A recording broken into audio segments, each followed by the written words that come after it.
መጽሐፍ ቅዱሱን አታጨማድድ። በቪዲዮ ክፈት እንጂ ንስሐ ግቡ ኃጢአታችሁ ይሰረይ ዘንድ ነው የምለው። አዎ ታዲያ ሌላ ምንድን ነው? ሌላ ሰው ያንብብልኝ እስቲ አንድ ሰው። አረ በቪዲዮ ክፈቱና ሰዓቴን አትግደልብኝ። ደቂቃውን ፖዝ አድርጉት። እሺ ቪዲዮ ይኸው በቃ። እሺ ቪዲዮ ነው የፈለግከው? እሺ ቪዲዮ ነው የፈለግከው? ክፈት ቪዲዮ። ይኸው በደንብ ይሁ ከፍ አድርግ። ይኸው ተከፍቷል። እሺ ላንብብልህ። ጴጥሮስም ንስሐ ግቡ ኃጢአታችሁም ይሰረይ ዘንድ እያንዳንዳችሁ በኢየሱስ ክርስቶስን ተጠመቁ። በጣም ጥሩ። ንስሐ ግቡ ብሎ ምንድን ነው የሚለው? አንድ ሰው አንብብልኝ። ኤርምያስ አንዴ። ኃጢአታቸው ይሰረይ ዘንድ ምን ይግቡ እኮ ንስሐ ግቡ ያለው ለምንድን ነው? ጴጥሮስ ጥያቄ መልስልኝ እንጂ አሁን ይህን እንዲያብራራ አይደለም። ዘንድ የምትለውን ከላይ ያርጎ ንስሐ ግቡ ማለት ምን ማለት ነው? አረ መልስልኝ። ንስሐ ግቡ ማለት ነው ያለብህ በአንተ ያረዳል እኮ። ንስሐ ግቡ ሰውን ንስሐ ግቡ የሚባለው ኃጢአቱ እንዲሰረይ ነው። ይኸው ለመጠመቅ ነው። ይኸው ጴጥሮስ ንስሐ ግቡ አለ። ቀጥሎ እስቲ ቆይ አንዴ ድምፅህን አሰማው። ኃጢአታችሁ ይሰረይ ዘንድ ንስሐ ግቡ። ንስሐ ግቡ ኃጢአታችሁ ይሰረይ ዘንድ አለ። ንስሐ ግቡ። እሺ በቃ ተው፣ መልስ አልመለስክልኝም። ወደሚቀጥለው ልሂድ። ወደ ኋላ ነው እንደሚታነበው። ወደሚቀጥለው የክርስቶስ ደም ከኃጢአት ያሰረያል አያሰረይም?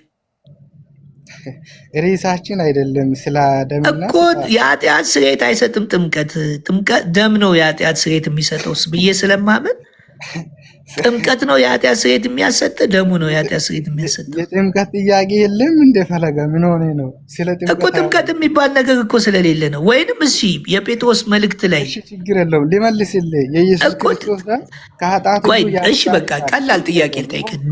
ደም ሳይፈስ ስርየት አለ የለም ነው የሚለው? ውሃ ሳይፈስ ስርየት አለ ነው የሚለው? ኧረ ስለ ደም አይደለም እኮ ደም ሳይፈስ ስርየት የለም ነው የሚለው ወይስ ውሃ ሳይፈስ ስርየት የለም ነው የሚለው? እስቲ ወንድማችን እውነቱ ተናገረ። እስቲ ርዕሱን ለጥፎ እኮ ውሃ ሲፈስ ነው ደም እንትን ኃጢአት የሚሰረየው ደም ሲፈስ ነው። አሁን ጌታ ሆይ መልስልኝ፣ ጥያቄ እኮ ነው። ሶስት ደም የኃጢአትን ስርየት ይሰጣል። እሺ ታዲያ አንተ ደግሞ ውሃ አልክ እኮ። ስለ ውሃ እኮ ነው እያወራን እኮ። ውሃ የኃጢአት ስርየት ይሰጣል የሚል እስቲ አውጣና አሳየኝ። እንዴ ጥያቄ የለም?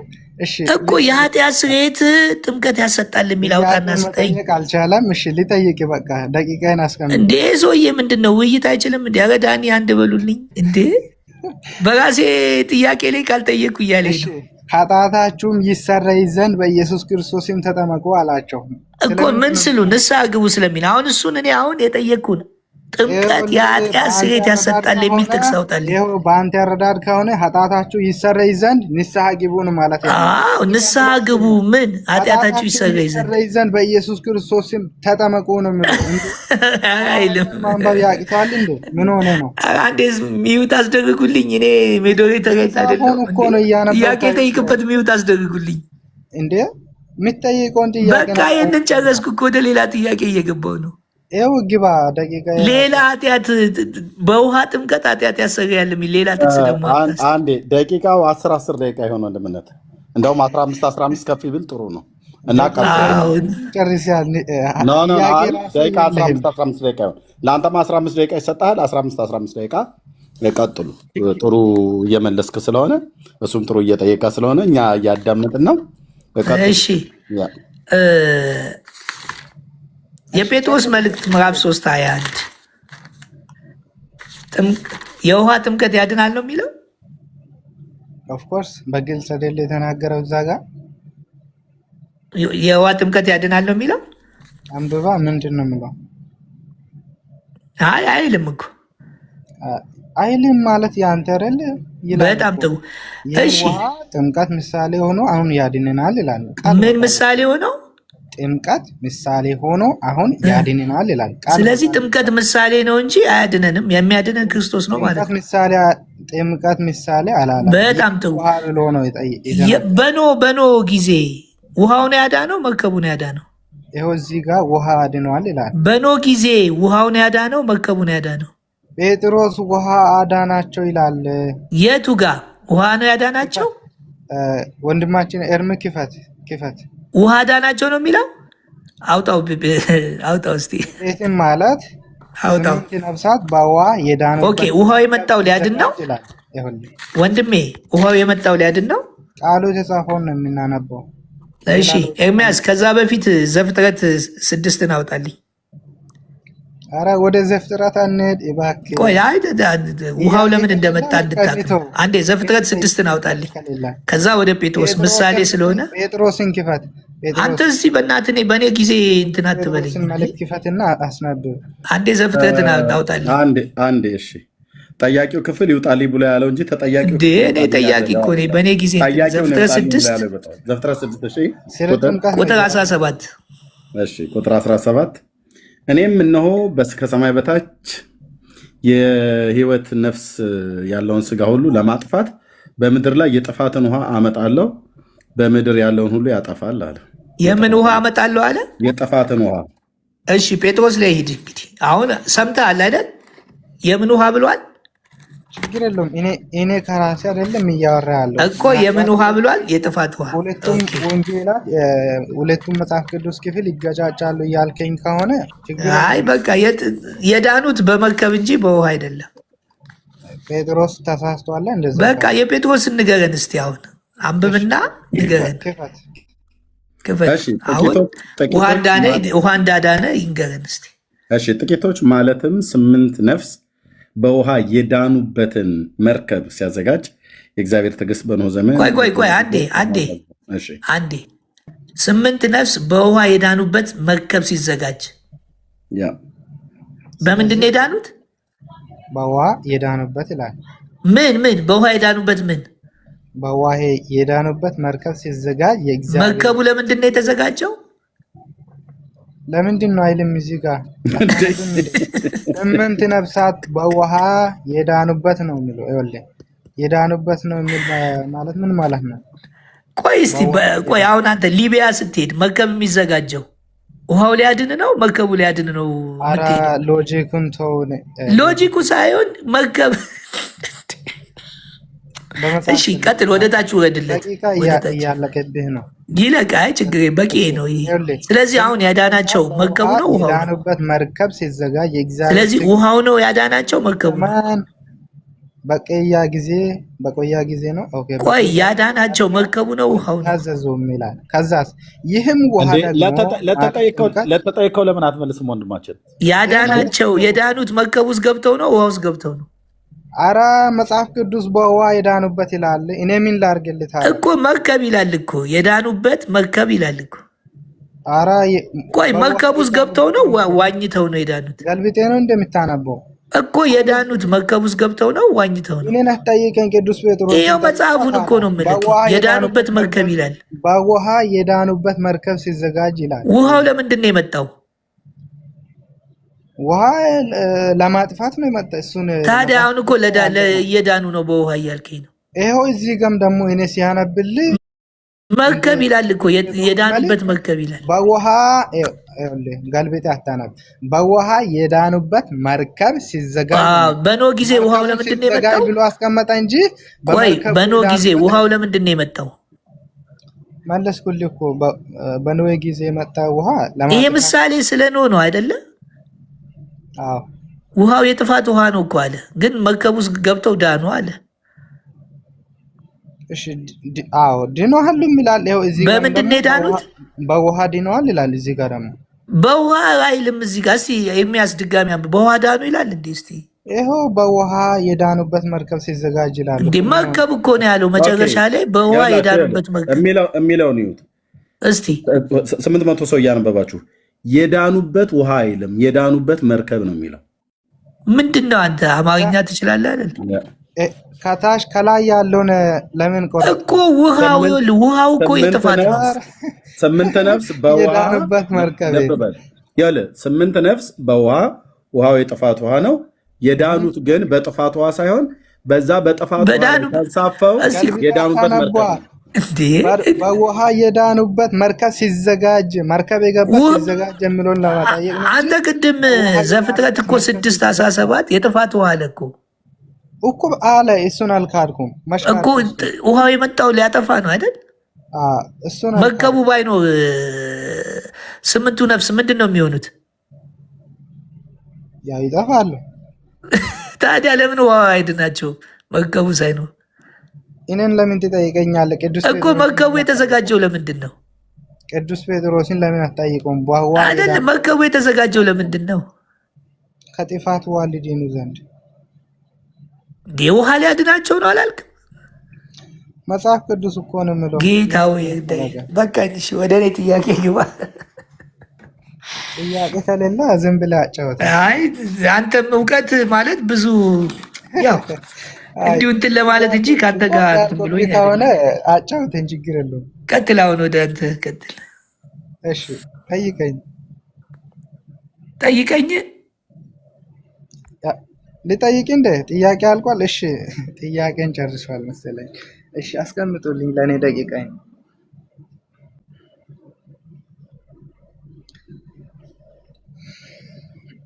እሺ ደቂቃን ያስቀምጡልኝ። እሺ መልካም። ሚውቲን ክፈቴና እናውራ። ማርቆስ 16 ላይ ጌታችን ኢየሱስ ክርስቶስ ያመነ የተጠመቀ ይድናል ሲል ሰው ምን ለመሆን ነው እዛ ጋር የሚጠመቀው? ያመነ የተጠመቀ ይድናል ነው ያለው። አዳኙ እሱ ነው። አዳኙ ራሱ ጥምቀት ያድናል አይልም እዛ ጋር። ያመነ ሰው እኮ ያመነ ሰው እኮ በእሱ የሚያምን ነው የሚድነው። በቃ ማርቆስ ወንጌል ላይ በሱ ጥምቀት ያድናል አይልም። ያመነ ሰው ይጠመቃል። ለምዶ የሚጠመቀው አዳምጠኝ እስቲ። የሚጠመቀው ሞቱን በሚመስል ሞት፣ ትንሣኤውን በሚመስል ትንሣኤ። ለምንድን ነው የሚጠመቀው ብዬ ማስጠየቅኩ ነው። በቃ እዛ ጋር ጥምቀት ያድናል አይልም። ለመሆን ተጠመቁ ነው። ክርስቶስን ያመነ ሰው ገባል። የሚያምን ሰው ይድናል፣ ከፍርድ ይድናል፣ የዘላለም ሕይወት ያገኛል፣ የእግዚአብሔር ልጅ ይሆናል። ኢየሱስ ኧረ በእናትህ ከአንተ እኔን ጥያቄ ጠይቀኝና ዝም በል እንዴ! አይ አታብራራ። የጠየቁትን ቃል በቃል በቃ ካለ መብራራት ከሆነ ያመነ የተጠመቀ ይድናል ነው ያለው። ጥምቀት ያድናል አይልም። ጨረስኩሽ። ምን ለመሆን ነው የሚጠመቀው እዛ ጋር? ለመተባበር ነው የሚለው እዛ ጋር። አዎ ኧረ እባክህ እኮ በሜሌ ሂድና አንብባ መጽሐፍ ቅዱስ እንዴ! ምን ሆነ እኮ ያመነ ጥምቀት ያድናል እዛ ጋር አይልም ፈጽሞ። እሺ በቃ ተው፣ መጽሐፍ ቅዱስን እየካድ አይልም ፈጽሞ። ጥምቀት ያድናል አይልም። ቆይ አድምጠኝ። ከኢየሱስ ክርስቶስ ጋር አንድ ሰውን መዳን ይቻላል? ከኢየሱስ ጋር አንድ የሚሆነው ሰው ሲያምን ነው። ማስረጃ ክፈትና አሳይ። ከኢየሱስ ክርስቶስ ጋር በእምነት ነው አንድ የምንሆነው የሚለው። በጣም ጥሩ። በእምነት በኩል ይላል ቆላስይስ፣ በእምነት በኩል የእግዚአብሔር ልጆች ናችሁና ይላል። በምን በኩል?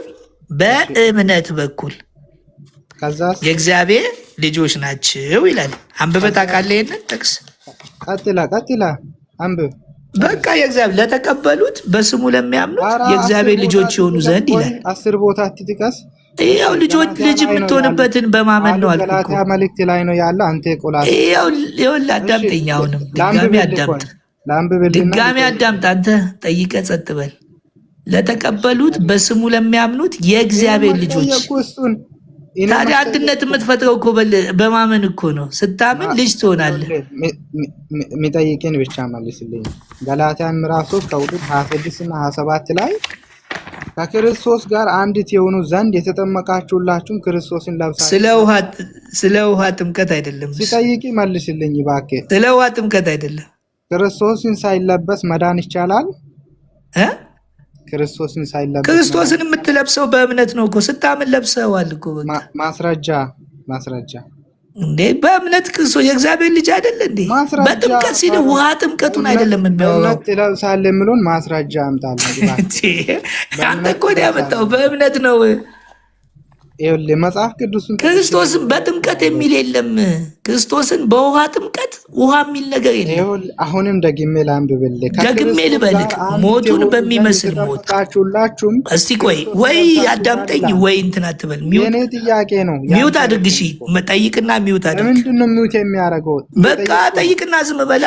ክርስቶስን ሳትለብስ መዳን ትችላለህ ወይ? በምንድን ነው የምትለብሰው? በእምነት ክርስቶስን ለብሳችሁታል ይላል። በእምነት ካልሆነ በምን ልለብሰው ነው እኮ? ማስረጃ ክፈት ቶሎ በል። በእምነት ክርስቶስ ይለበሳል የሚለው ማስረጃ ክፈት እኮ። ያለ እምነት ምንም ልታደርግ አትችልም። የእግዚአብሔር ልጅም የምትሆነው በእምነት ነው። ማረኝ። ኧረ እስኪ ማረኝ ማስረጃን ክፈትና እንዴ ነገርኩህ እኮ አሁን እየነገርኩህ እኮ አልሰማልከኝ። እሺ በእምነት በኩል የእግዚአብሔር ልጆች ክርስቶስን ይለበሳል የሚለውን ማስረጃ ክፈት ቶሎ በል። እንኳን ደቂቃ የራሱ ይለቅ። ማስረጃን ክፈት። አልሰማልከኝ እኮ። እሺ ለማንኛውም ላውጣና እሺ ላሳየህ። አንዴ አውጣልኝ ኤርሚ። አንዴ ዝም በል ቆይ። አንዴ ዝም በል ቆይ። አንዴ ዝም በልልኝ። ገላትያ 3:26 አውጣልኝ ኤርሚ። ይኸው እያነበብኩም ነበረ። አይቶ አንተ ሰው እንዲያየው ገላትያ 3:26 እሺ ክፈትላት።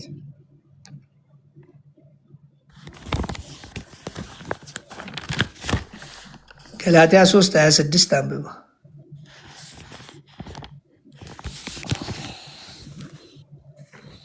እሺ አንብብና ቶሎ በላ፣ ሰዓት እየሄደ ነው።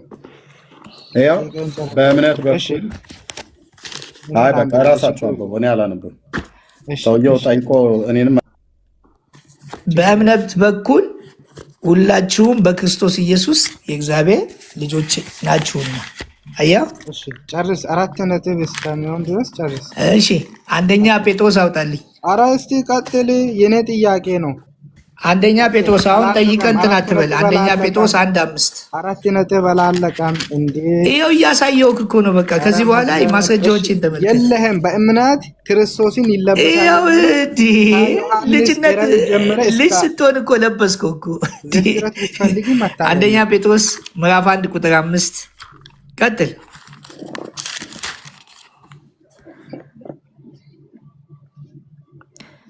ኢየሱስ ክርስቶስን ከሙታን ያላችሁት ይኸውላችሁ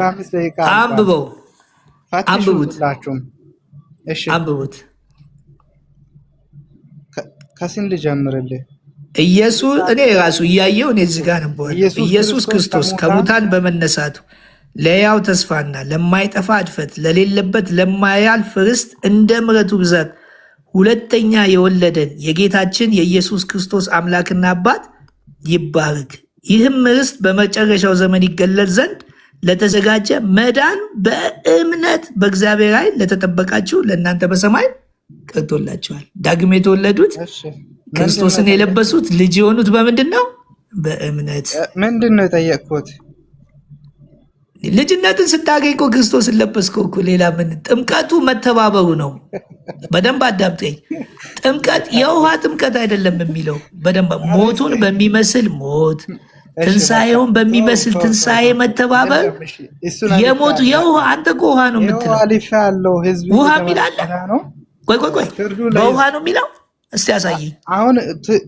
እኔ አልጠይቅም። ለነገሩ ጠያቂ አንተ ስለሆንክ ጥያቄ ነው። እሺ አንደኛ ዮሐንስ ምዕራፍ 5 ቁጥር 1 እጨምርልሃለሁ። ቆይ ተወኩት በቃ ተመልሶ። አይ አትተውም። አንደኛ ዮሐንስ ለሌላ ሰው አንደኛ ዮሐንስ ምዕራፍ 5 ቁጥር 1 ኧረ እስቲ ተመልሶ ለሌላ ሰው ስለሚጠቅም ነው። ክርስቶስ ነው ብሎ በኢየሱስ የሚያምን ሁሉ ከእግዚአብሔር ተወልዷል። ብቻዬን አውራ በቃ ሚውት አደርጋለሁ።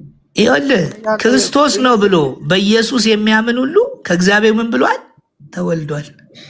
አየህ፣ በጥምቀት አይደለም፣ በጥምቀት አይደለም። ተወልዷል ከእግዚአብሔር። ይኸው በኢየሱስ የሚያምን ሁሉ ከእግዚአብሔር ተወልዷል። አጋንንትም ያምናል። በጣም ጥሩ። እዚህ ላይ ጥያቄ መጠየቅ ይችላለሁ ኤርሚ? አጋንንት ላለው ኧረ እስቲ በቃ ወደ ርዕሴ ተመለስ። አንድ ጥያቄ፣ የአጋንንት እምነትና የእኛ እምነት አንድ ነው? የእናንተ ሰዓት ነው፣ እኛን አትጠይቁም። የእናንተ ሰዓት ነው፣ እኛን አትጠይቁም። በጣም ጥሩ። አጋንንት የሚያምናል።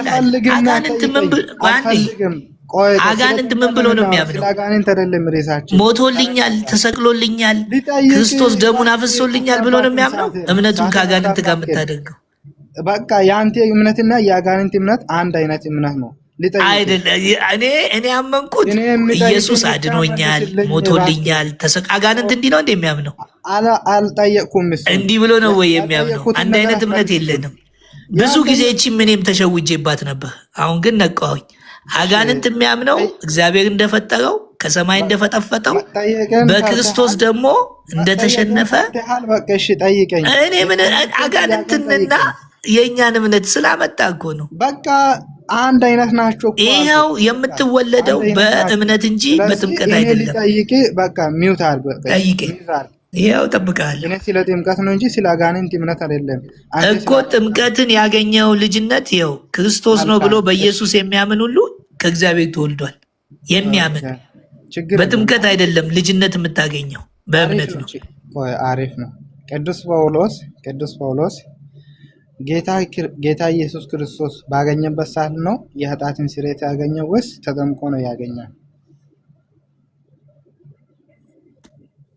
ምን አልከኝ? ቅዱስ ጳውሎስ ጌታችን ኢየሱስ ክርስቶስ ባገኘበት ቅጽበት ላይ ነው ወይስ ተጠምቆ ነው የኃጢአትን ስርየት ያገኘው? እንዴ አምኖ ለዛውም ስሙን ጠርቶ። እሺ በጥምቀት የኃጢአት ስርየት አይልም መቼም። ሐዋርያት ሥራ 22:16 ካወጣኝ በደንብ እነግርሃለሁ። እርሜ እስቲ ክፈት። የሐዋርያት ሥራ ምዕራፍ 9 ከቁጥር 1 ጀምረህ አንብብልኝ። በውሃ ጥምቀት ኃጢአቱ እንደተሰረየ ሊያሳየን ነው። ቆይ በቃ አጫወትክብኝ እኮ ደቂቃን ዝም ብለህ ነው ጨረስኩ። አንድ ጥያቄ ሳትመልስ 9 ስንት ነው ያልከው? 9 ከ1 ጀምረን አንብብ። እንዴ እኔን ጠይቀህ አንተን እንዴት ነው የምትለው? ጥያቄህ ምንድን ነው? ምንድን ነው ጥያቄህ? ቆይ ሳታነበው ወይም እንዳታነበው ጥያቄህ ምንድን ነው? ቆይ አንብቤ ልጠይቅህ ነው። ለምንድን ነው አንብበህ የምትጠይቀኝ? ጥያቄውን ጠይቀኝ። ችግር የለውም። ይኸው ሊጠይቅ አይደለ እንዴ? ምንድን ነው የምትጠይቀኝ? ጠይቀኝ። እሺ ከቁጥሩ ልጀምርልህ። ጥያቄውን ጠይቀኝ እንጂ መጀመሪያ። ቆይ አንዴ ዝጋው። ኧረ ቆይ የኔ ጥያቄ ነው። ጥያቄውን አንብቦ መጠየቅ ደግሞ ምን እንደዚህ ቢሉት መጣ እንዴ? ጥያቄውን ጠይቀኝ እስቲ። ቆይ ጥያቄውን ጠይቀኝ። ቅዱስ ጳውሎስ ባመነበት ቅጽበት ላይ ነው የኃጢአትን ስርየት ያገኘው? የኃጢአትን ስርየት ያገኘው እንዴ? ለዛውም ስሙን ጠርቶ በደማስቆ ተገልጦለት። በቃ ይሄው ላነብልህ ነው። በዛን መንገድ ያሉትንም ሰዎች ወንዶችም ሴቶችንም ቢያገኘው እያሰራ ወደ ኢየሩሳሌም ከፍ አለ።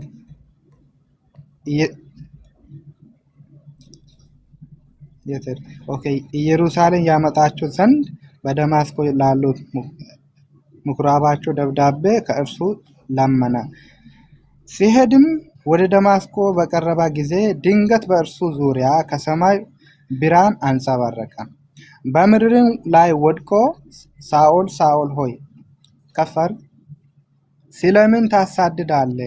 ስለምን ታሳድደኛለህ የሚል ድምፅ ሰማሁ። ጌታ ሆይ ማን ነህ አለ።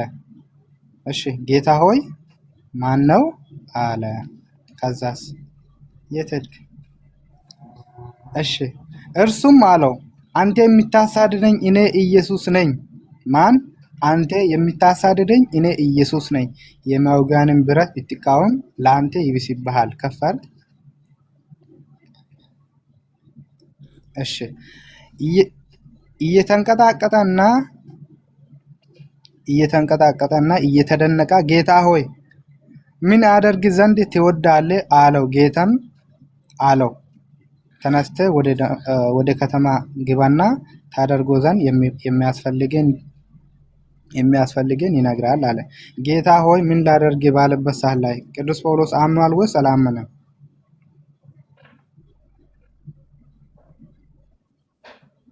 ፈለገ ምን ላድርግ አለ እኮ። ከዛ አዘዘው። አምኗል ወይስ አላመነም? ሳያምን ነው ምን ላድርግ የሚለው እኮ። አምኗል ወይስ አላመነም? እንዴ ጌታ ሆይ ምን ላድርግ አለ እኮ። ታዘዘ በቃ እኮ። መልካም እምነት ይሄ አይደል እንዴ? ሌላ ምንድን ነው? ኃጢአቱ ታጥቧል፣ ድኖሃል። እሱንም ይኸውልህ ስምህን እየጠራ እዛ ሂድና ወንጌልን ይሰብኩታል። በደንብ አዳምጠኝ። አሁን ወንጌልን የሚሰብኩለት ጋር ላከው። አሁን ወንጌል ሄዶ ሊሰማ ነው። አምኗል አልከኝ፣ በቃ ተስማማን። ድኖሃል እኮ። ያመነው ጌታን እኮ ነው። ምን ላድርጋለሁ እኮ። ድኖሃል ወይ እንዴ? ምን ላድርጋለሁ እኮ። ከዛ ወንጌልን ደግሞ እንዲሰብክ ላከው። ድኖሃል ወይ? አምኖ ድኖሃል ወይ? አምኖ ድኖሃል? መልስልኝ።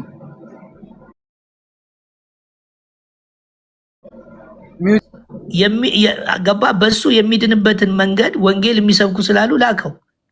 ይሄ ሰው እኮ አምኖ ሄዷል። በደንብ አዳምጠኝ። አምኖ ሄደ እኮ አምኖ ሄደ። እንዴ ማመኑ ይኸውልህ ገና ጀመረ እኮ በቃ ይኸውልህ። ሳይድን ወዴት ነው የሚሄደው? እንዴት ሳይድን? ግራ የተጋባ አመነ እኮ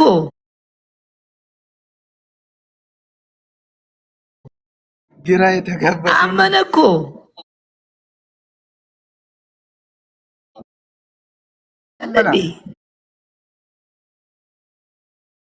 ለምንድን ነው ይኸውልህ መታዘዙ? ለምንድን ነው የታዘዘው? እሺ በቃ ወንድሞቻችን እንግዲህ ከታችን ከላይ ያላችሁት ሁላችሁም ፍርዱ ለእናንተ ነው። አሁን ገና አጠቃላይ ያለው እኮ ገና ማጠቃለያ ያለው እየተካዳ ነው። አሁን እንትን አትበል፣ ማጠቃለያ ያለ አሁን ማብራሪያ አትስጥ። ተመልከቱ፣ ኢየሱስ ክርስቶስም ያድናል፣ ጥምቀትም ያድናል፣ የኃጢአት ስርየት ደሙም። አሁን ማጠቃለያ እንስጥበት።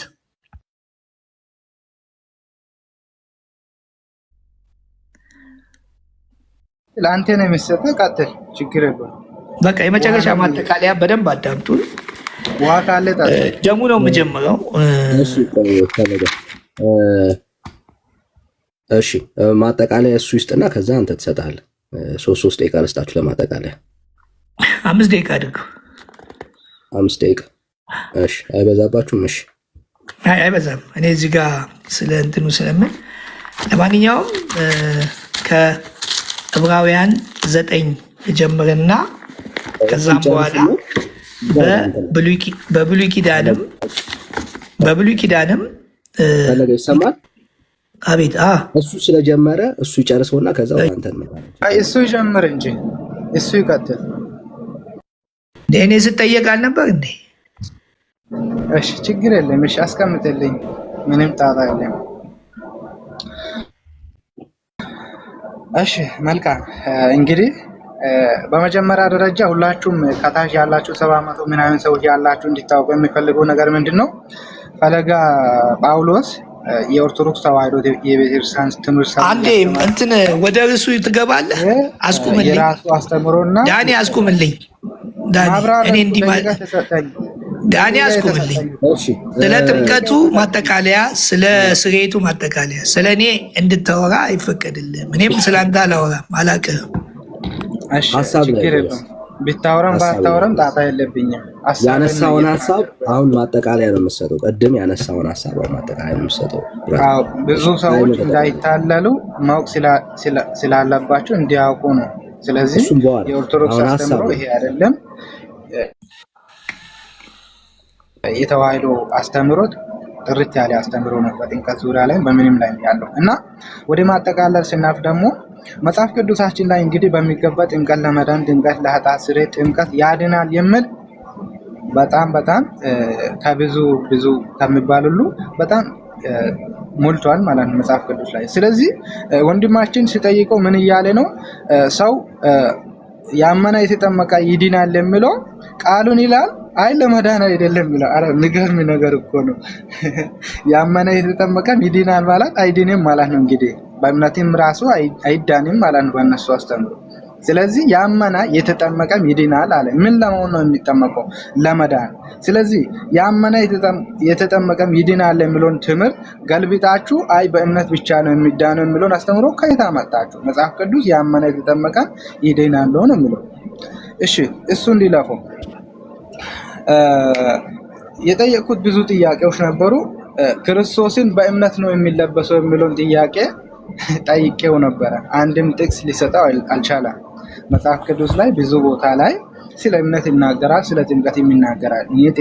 እምነቱን እየተቃወምኩ ሳይሆን በጥምቀቱ ብቻ ነው የሚለበሰው፣ በጥምቀቱ ብቻ ነው በእምነቱ ብቻ ነው የሚዳነው የሚል አስተምሮም ስለሌለ፣ ስለዚህ እምነትና ጥምቀት አንድ ላይ ሆኖ ስለሚሄዱ ነው። ስለዚህ ወንድማችንን በእምነት ብቻ ክርስቶስን እንደሚለበስ አሳየን ሲለው አንድም ጥቅስ ሊያመጣ አልቻለም። እሺ ከክርስቶስ ጋር አንድ ሲሆኑ ዘንድ የተጠመቃችሁ ሁላችሁ ክርስቶስን ለብሳችኋል አለ። በምን? በጥምቀት የተጠመቀ ነው ምን ለመሆን ነው? ከክርስቶስ ጋር አንድ ለመሆን። ስለዚህ በጥምቀት ካልሆነ በእምነት ብቻ ክርስቶስን ይለበሳል የሚል ከኦሪት ዘፍጥረት እስከ ዮሐንስ ራእይ አንድም ቦታ ላይ በፍጹም የለም። እሺ የቅዱስ ጳውሎስን ትምህርቱን ላምጣው። ምን ሲለው ነበረ? ባመነበት ቅጽበት ላይ ነው ክርስቶስን ሲያምን ነው በቃ የዳነው ብሎ ሲናገር ነበረ። ሲያነብለት ደግሞ ሲጠየቀው ምን አለ? አምኗል አለ። ታዲያ አምኖ እንዴት አልዳነም? የሚያስፈልገው ትምህርት ስላለ ትምህርቱን ለመቀበል ታዞ ሄደ አለ። እንዴ እየታዘዘ አይደለም እንዴ? ካመና ለምንድን ነው ሲያምን ድኗል ትላላችሁ? ባመነበት ቅጽበት ላይ ድኗል ትላላችሁ። ታዲያ ቅዱስ ጳውሎስ ለምን አልዳነም በእምነቱ ብቻ? እንዴ አይገርማችሁ? አይገርማችሁም? ግን በእምነት ብቻ የሚዳን ከሆነ ቅዱስ ጳውሎስ መዳን አለበት። ጌታ ሆይ ምን ላድርግ እየተንቀጣቀጠና እየተደነቀ ጌታ ሆይ ምን ላድርግ ብሎ ጠየቀ። ይሄ ማለት መታዘዝ ማመን ማለት ነው። እሺ ሐዋርያት ሥራ ምዕራፍ 2 ከቁጥር 38 ላይ ምን አለ? ይህንን በሰሙ ጊዜ ልባቸው ተነካ። ዮሐንስ ጴጥሮስንና ሌሎች ሽማግሌዎችንም ወንድሞች ሆይ ምን እናድርግ አሉ። እንግዲህ ንስሐ ግቡ ኃጢአታችሁ ይሰረይ ዘንድ ተጠመቁ አላቸው። ኃጢአታችሁ ይሰረይ ዘንድ ተጠመቁ አላቸው። ባይሆን ኖሮ እንደ ፈለገ ጳውሎስና እንደ ሌሎች ትምህርት ኃጢአታችሁ ይሰረይ ዘንድ ንስሐ ግቡ ነው ማለት ያለበት። እነሱ እንደዛ ነው እያነበቡት ያለ። መጽሐፍ ቅዱስ ምንድነው የሚለው? ንስሐ ግቡ፣ ንስሐ ግቡ፣ ተጸጸቱ፣ ንስሐ ግቡ ኃጢአታችሁም ይሰረይላችሁ ዘንድ በኢየሱስ ክርስቶስን ተጠመቁ የመንፈስ ቅዱስ ስጦታንም ትቀበላላችሁ ይላል። ስለዚህ አምኖ ከተጠመቁ በኋላ ነው የመንፈስ ቅዱስ ስጦታን የሚቀበሉት። በእምነት ብቻ የሚቀበሉት ቢሆን ኖሮ ንስሐ ግቡ የመንፈስ ቅዱስን ስጦታ ትቀበላላችሁ ይል ነበር። ግን ከእምነት የራቀ ከእውነት የራቀ ውሸት ምንም መጽሐፍ ቅዱስ ላይ ያልተጻፈውን ነገር የሚያነቡት በፍጹም ከአጋንንታዊ የሆነ አስተምሮ ነው። ጥምቀትን መቃወም ያዘዘውን ባለቤቱን መቃወም ነው። ያዳነውን ጌታውን መቃወም ነው። ስለዚህ ይሄ ነው። ተባረኩልኝ።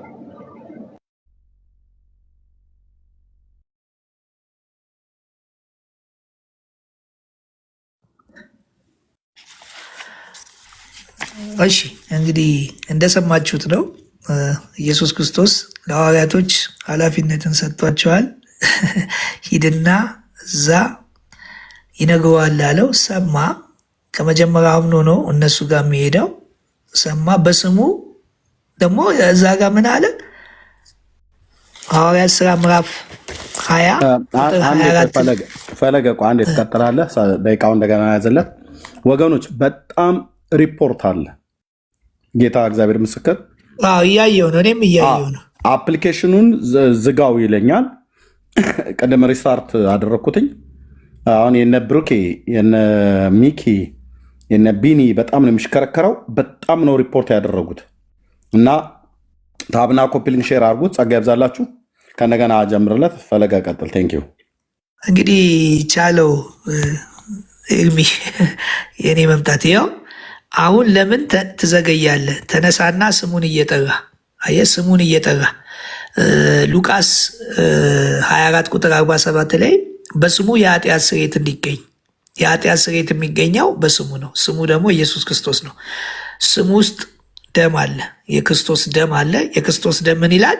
ከኃጢአት ያነጻል። ስለዚህ ተነሳና ስሙን እየጠራ ተጠመቅ፣ ከኃጢአትም ታጠብ ነው ያለው።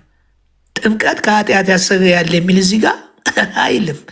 በፍጹም የሚለው ነገር የለም። እንደዚሁም ደግሞ አሁን ዛሬ እኔ ኃጢአት ብሰራ በኦርቶዶክስ ተዋሕዶ ሃይማኖት ሄጄ ምንድን ነው የማደርገው? ለንስሐ አባቴ እነግራለሁ። ከዛ በኋላ ይፍታክ ይሉኛል፣ ወይንም ስግደት ወይ የሆነ ነገር ይሰጡኛል እንጂ በየቀኑ የኃጢአት ስርየት ጥምቀት የሚያሰጥ ከሆነ በየቀኑ መጠመቅ አለብን። ግን በየቀኑ ጥምቀት እዛ አይሰጥም። እንደውም ስጋው ደግሞ ውሰድ ነው የሚባለው። ስለዚህ የኃጢአት ስርየት ጥምቀት የሚያደርግ ከሆነ ምን ማለት አለብን? ሁል ቀን መጠመቅ አለብን። ሁል ቀን ግን የሚጠመቅ የለም፣ የሚያጠምቅም የለም። እዚሁ ምዕራፍ 2 ላይ ቁጥር 38 ላይ ንስሐ ግቡ እኮ አለ። በቃ ለምንድነው ንስሐ የሚገቡት? ኃጢአታችሁ ይሰረይ ዘንድ። ከዛስ በኢየሱስ ክርስቶስ ተጠመቁ። ከዛስ የመንፈስ ቅዱስ ስጦታ ትቀበላላችሁ ነው የሚለው። ከመጀመሪያው ተጠመቁ ኃጢአታችሁ እንዲሰረይ አይልም። ንስሐ ግቡ ብሎ እንደገና ጥምቀትም ኃጢአት ያሰሪያል። ታዲያ ለምን ንስሐ ይገባሉ? ጥምቀቱ ካሰረየ የኃጢአት ስርየት ያለው ከዕብራውያን ብጀምር የክርስቶስ ደም ከኃጢአት ሁሉ እንደሚያነጻ አንደኛ ዮሐንስ ምዕራፍ 1 ቁጥር 7 ላይ ይናገራል። ልጆች ሆይ ኃጢአትን እንዳታደርጉ፣ ኃጢአትን ብታደርጉ ከአብ ዘንድ ጠበቃ አለን። አያችሁ፣ የክርስቶስ ደም ከኃጢአት ምን ይላል? ያነጻሃል ነው። ውሃ ከኃጢአት ያነጻል የሚል አንድም ስፍራ አላየንም። እንደዚሁም ዕብራውያን 9 ቁጥር 9 ላይ በደንብ አዳምጡ። የኃጢአት ስርየት በምን እንደተገኘ ይነግረናል። እንግዲህ ውሃ መቼም ውሃ መስዋዕት አይሆን። መስዋዕት የሚሆነው ደም ነው። ይኸው ደም ነገር ግን ክርስቶስ ይመጣ ዛለው መልካም ነገር ሊቀ ካህን ሆኖ በምትበልጠው በምትሻለው በእጆች ባልተሰራች ማለት ለዚህ ፍጥረት ባልሆነች ድንኳን የዘላለም ቤዛነትን አግኝቶ አንድ ጊዜ ፈጽሞ ወደ ቅድስት በገዛ ደሙ ገባ። በምኑ? በገዛ ደሙ ገባ ይላል። ቁጥር 12 ላይም እንደዛው ነው የሚለው። ሌላ ደግሞ እዚሁ ዕብራውያን 5 ቁጥር 1 ላይ ሊቀ ካህን ሁሌ ስለ ኃጢአት መባን መስዋዕትን ሊያቀርብ ከሰው ተመርጦ ለእግዚአብሔር በሆነው ነገር ሁሉ ስለ ሰው ይሾማል። እርሱ ግን ራሱ ደግሞ ስለ ሰው ይሾማል። እርሱ ራሱ ደግሞ ድካም ስለሚለብስ ላልተማሩት ሊልና ሊራራላቸው ይችላል። ሊቀ ካህኑ ሁሉ ስለ ኃጢአት በብሉይ ኪዳን ያለው ሁልጊዜ ስለ ኃጢአት ደምን ይዞ ይገባል። የክርስቶስ ደም ግን አንዴና ለመጨረሻ ጊዜ ደሙን ይዞ ገብቶ የኃጢአት ስርየት አገኘን። አሁንም በደሙ የኃጢአት ስርየት እንደምናገኝ መጽሐፍ ቅዱስ ይናገራል። ሐዋርያት ሥራ ምዕራፍ 10 ቁጥር 43 ላይ ፈጠን እያልኩ እንትን እላለሁ። ያው በብዛት ስለምጽፍ ይኸው 43 ላይ በሱ የሚያምን ሁሉ በስሙ የኃጢአት ስርየት እንዲቀበል ነቢያት ሁሉ ይመሰክሩለታል። በሱ የሚያምኑ በሱ የሚጠመቁ የኃጢአት ስርየት ያገኛሉ የሚል የለም። እንግዲህ 2 ጊዜ የኃጢአት ስርየት እዚሁ ሐዋርያት ሥራ ምዕራፍ 3 ቁጥር 19 ላይ ምዕራፍ 3 ቁጥር 19 ላይ ምን ይላል? እንግዲህ ከጌታ ፊት የመጽናናት ዘመን እንድትመጣላችሁ አስቀድሞ ለእናንተ የመረጠው ኢየሱስ ክርስቶስ እንዲልክላችሁ ኃጢአታችሁ ይደመሰስ ዘንድ። ኃጢአታችን የሚደመሰሰው በማን ነው? በኢየሱስ ክርስቶስ ደም ነው። ደም ካልፈሰሰ ስርየት የለም። ውሃ ካልፈሰሰ የሚል አንድም ስፍራ የሚጠቅሳቸውን ስፍራዎች በሙሉ ውሃ የለበትም። አንደኛ ጴጥሮስ ነው። ሌላ ደግሞ ከውሃና ከመንፈስ ካልተወለዳችሁ ነው እንጂ የሚለው አሁን እዛ ጋር ጥምቀት ያድናል ይላል። ከውሃና ከመንፈስ የሚወለደው ስጋችን ሳይሆን ነፍሳችን፣ መንፈሳችን ነው። መንፈስ መቼም አይጠመቅ። ስለዚህ ከቃሉ ምን ብላችኋል? ተወልዳችኋል ይላል። ከእግዚአብሔር ቃል ተወልዳችኋል። ዘራችሁ ማን ነው? ክርስቶስ። ከክርስቶስ ከእግዚአብሔር ቃል ምን ብለናል? ተወልደናል። ስጋ ውሃ ተጠምቆ ነፍስ ይወለዳል፣ መንፈስ ይወለዳል ብሎ ማመን እኔ አላቅም። እኔ ምን አይነት የእግዚአብሔር ቃል እንደሆነ አላቅም። እግዚአብሔር ይርዳችሁ። ለማንኛውም እንደዚሁም ደግሞ ኤፌሶን ምዕራፍ 1 ቁጥር 7 ላይ ምን ይላል? በጣም የሚደንቀው ደግሞ ኤፌሶን ላይ ነው። በውድ ልጁ አይገርምም? በውድ ልጁ አንድ ልጁን ውድ የሆነውን ልጁን በውድ ልጁ እንደ ጸጋው ባለጠግነት መጠን በደሙ ይኸው በደንብ አዳምጡ።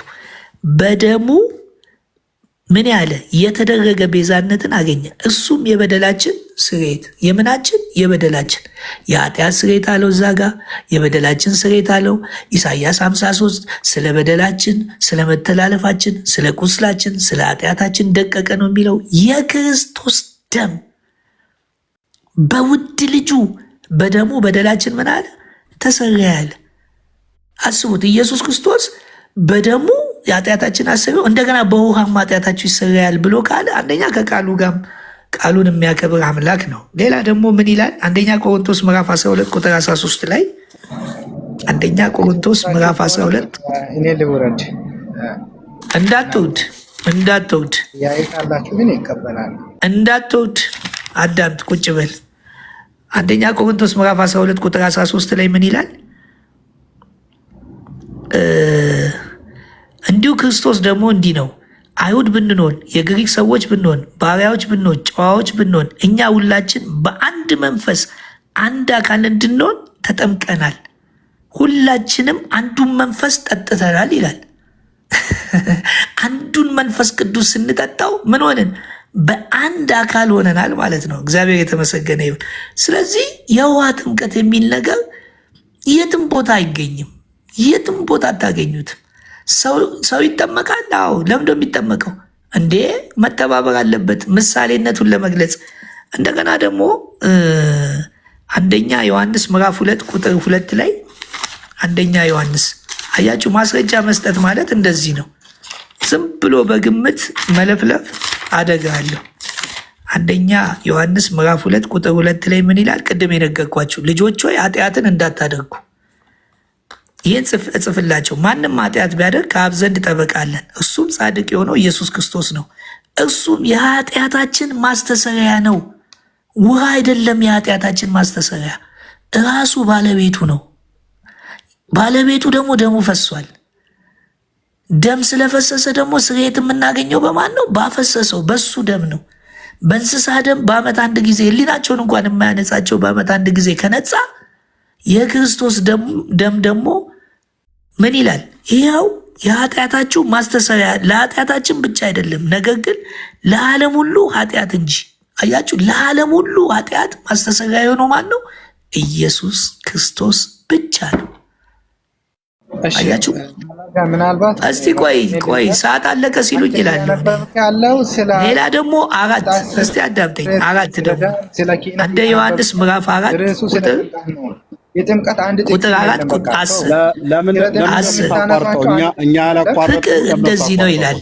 አታቋርጠኝ። ፍቅር እንደዚህ ነው፣ ፍቅርም እንደዚህ ነው፣ እግዚአብሔር እርሱ ራሱ እንደወደደን ስለ ኃጢአታችን ማስተሰሪያ ይሆን ዘንድ ልጁን እንደላከ እንጂ እኛ እግዚአብሔርን እንደወደድ ነው አይደለም። አያችሁ፣ የኃጢአት ማስተሰሪያ እግዚአብሔር ውሃን አይደለም የሰጠን፣ ልጁን ነው የሰጠን።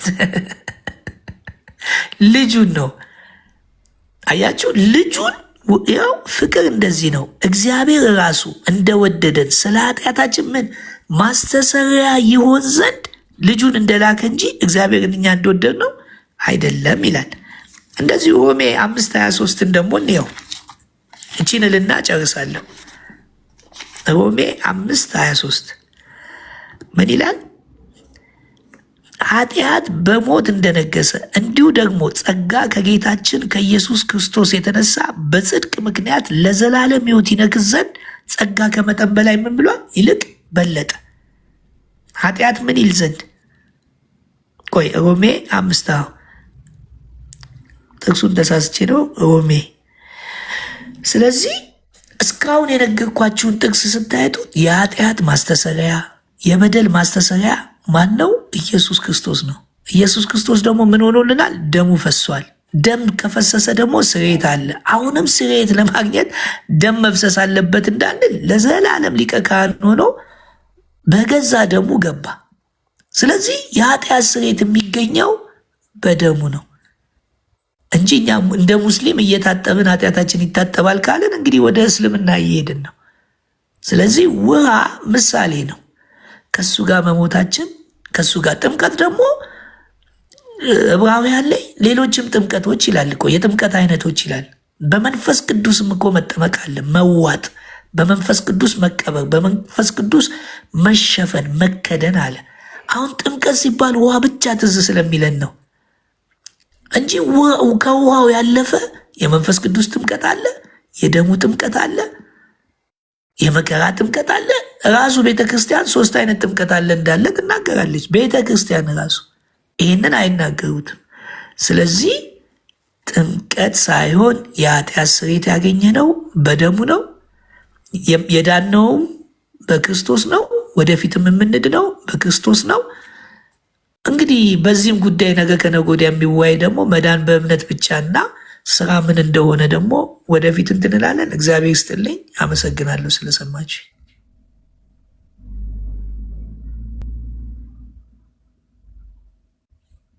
እሺ ቴንኪው ወንድማችን ፈለገ። እንግዲህ ሰምተናል ወገኖች፣ ሰምታችኋል።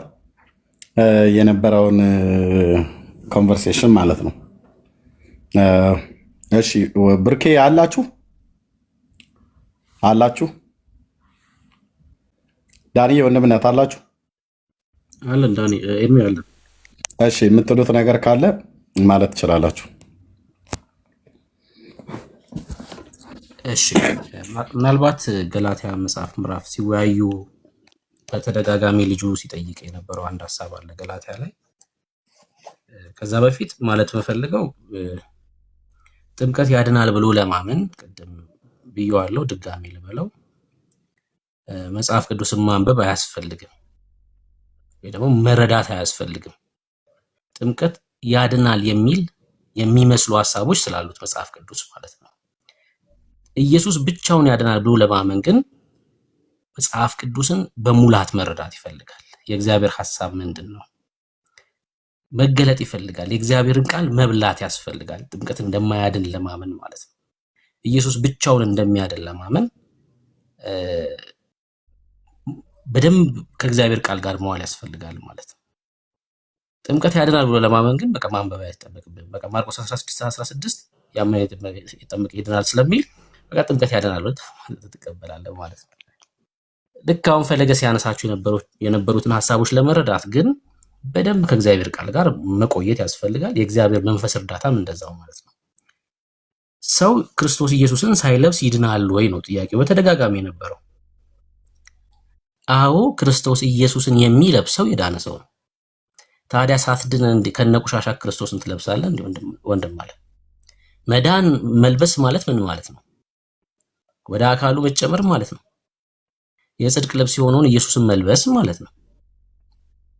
ታዲያ ከነ ኃጢአት ከነ ቁሻሻክ ሙት ሆነህ ክርስቶስን ልትለብስ አትችልም። አንድ ሰው ክርስቶስን መልበስ የሚችለው ምን ሲሆን ነው? ልጅ ከሆነ በኋላ ነው። እዛ ነው ጳውሎስ በገላትያ መልእክቱ ላይ እኮ በደንብ አስቀምጦልናል። ደግሞም ጥምቀት የሚለው እዛ ክፍል ላይ እናንተ እንደምታስቡት ስለ ውሃ ጥምቀት አይደለም፣ አካል ስለሚያደርገው ስለ መንፈስ ቅዱስ ጥምቀት ነው እየተናገረ ያለው። ቆሮንቶስ መልእክቱ ላይ ጳውሎስ የነገረንን አንስቶታል ፈለገብ ማለት ነው። እስኪ ላንብበው። ክፍሉ እምነትንና ስራን ነው እያነጻጸረ ወይ ደግሞ ህግንና እምነትን ነው እያነጻጸረ የሚመጣው። ቁጥር 22 ነገር ግን በኢየሱስ ክርስቶስ ከማመን የሆነውን የተስፋ ቃል ለሚያምኑ ይሰጥ ዘንድ መጽሐፍ ከኃጢአት በታች ሁሉን ዘግቶታል። እንግዲህ ህግ የእግዚአብሔርን የተስፋ ቃል የሚቃወም ነውን ይላል። ንጽጽሩ ተመልከቱ።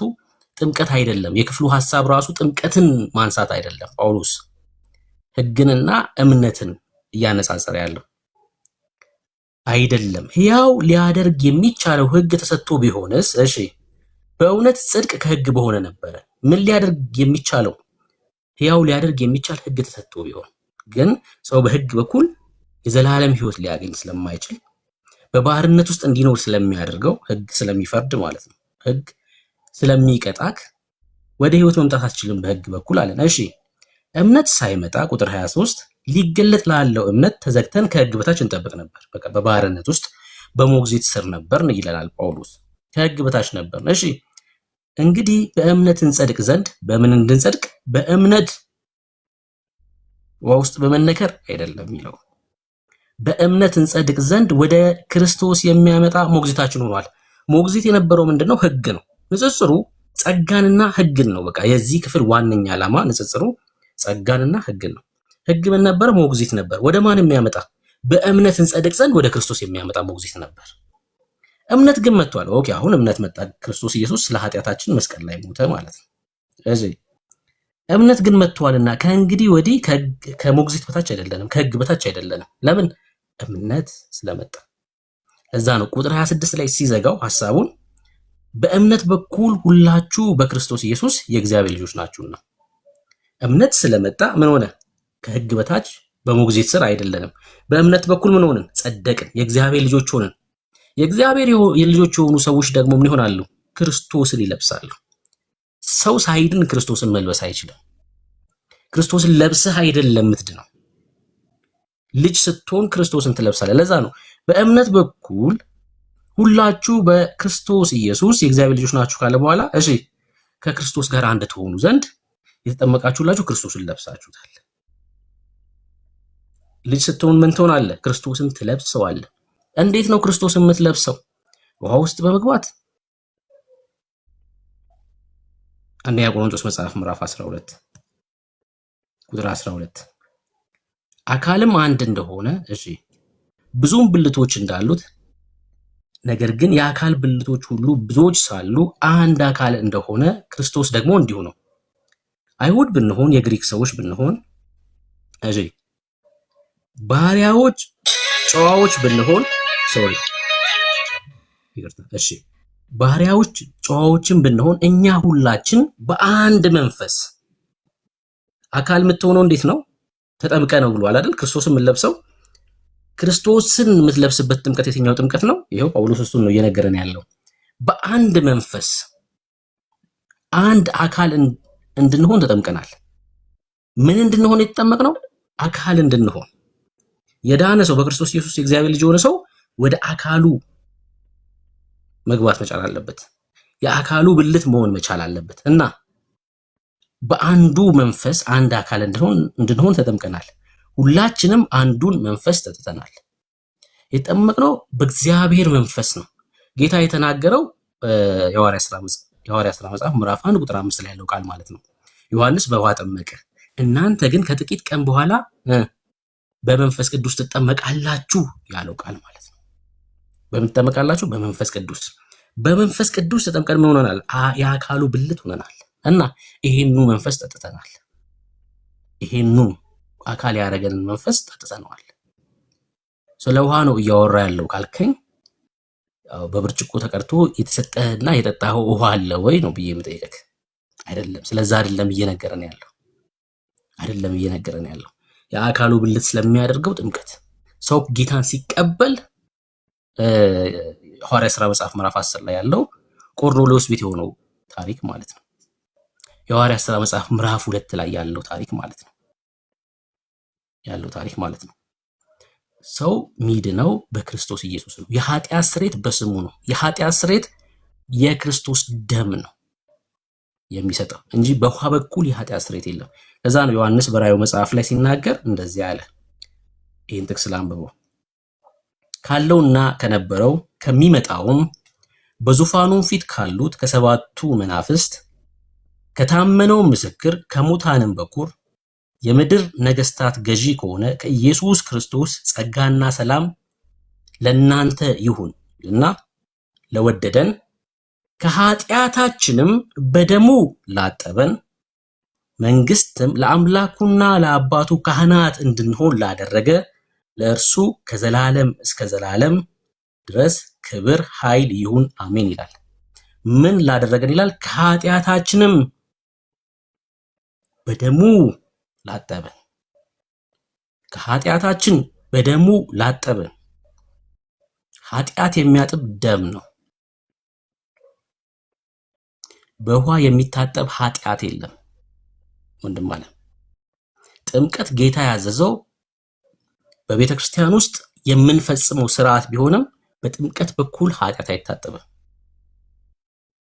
አይታጠብም።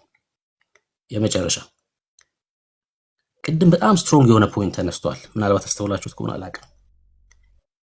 ጥምቀት መሞቻ ወይስ መቀበሪያ? ኮሜንት ላይ መልሱልኝ።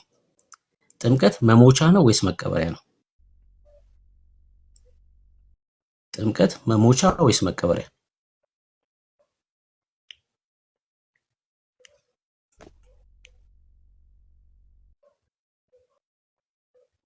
ጥምቀት መሞቻ ወይስ መቀበሪያ?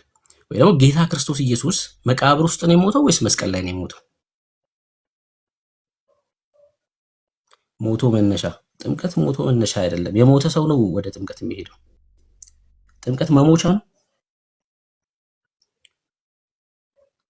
መቀበሪያው ታዲያ ጥምቀት መሞቻ ከሆነ መቀበሪያው ታዲያ ምንድን ነው?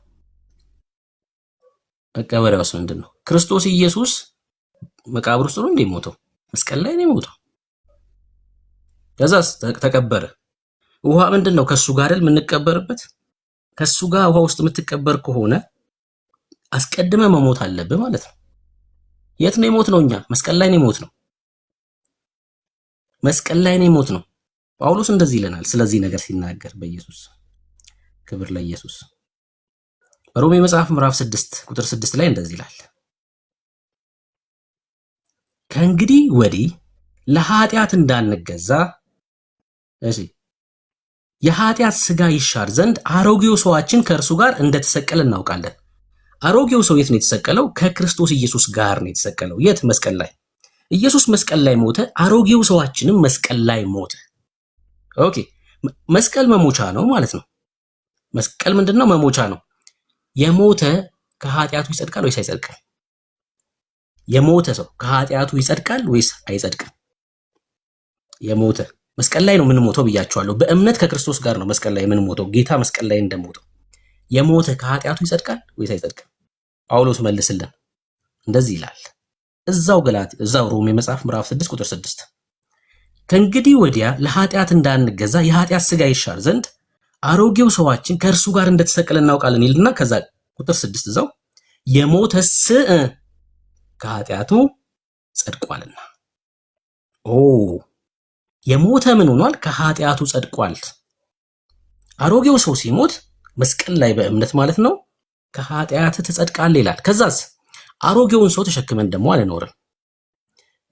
የሞተው ከኃጢአቱ የጸደቀው ሰው ደግሞ የቅድስና ሕይወት ስላለው አሮጌውን ሰው ይወስድና ውሃ ውስጥ ይቀብረዋል። ከዛስ በአዲስ ሕይወት እመላለሳለሁ ትላለህ። እሱን ነው ጳውሎስ የሚነግረን ሮሜ 6 ላይ።